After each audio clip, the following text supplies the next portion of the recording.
नमस्कार. आज आम्ही आलो तर आमच्या गावातील खंडोबाच्या मंदिरात. तर आमच्या गावामध्ये खंडोबाचं खूप मोठं मंदिर आहे आणि आम्ही आलो दर्शनाला.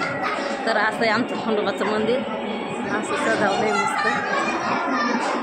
तर मंदिर फुलांनी खूप छान सजावलंय आणि आम्ही आलो पाय पडायला.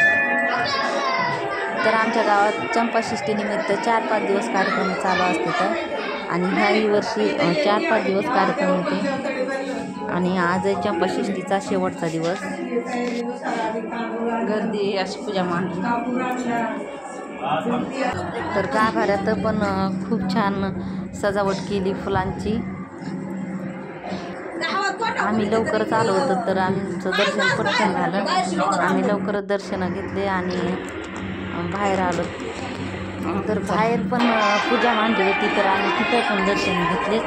आणि आज खंडोबाचं लग्न असल्यामुळं सकाळीच घाण्या बांगड्याचा साखरपुड्याचा कार्यक्रम झाला होता आणि संध्याकाळी पालखीची मिरवणूक होती.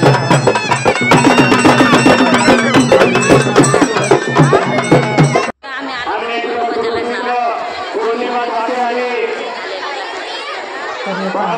लग्नाला खूप अशी गर्दी झाली होती.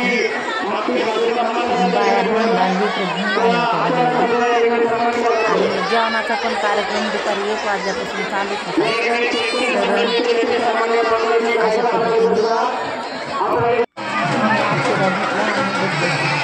आणि लग्न लागलं आणि हळदीच्या गोण्याची गोण्या फोडण्यात आलं आणि उधळण्यात आलं.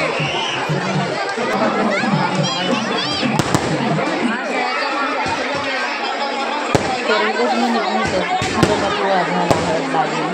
तर सविताची हळद झाली. त्यानंतर फटाक्याची आतषबाजी करण्यात आली आणि खंडोबाचं लग्न झालं. तर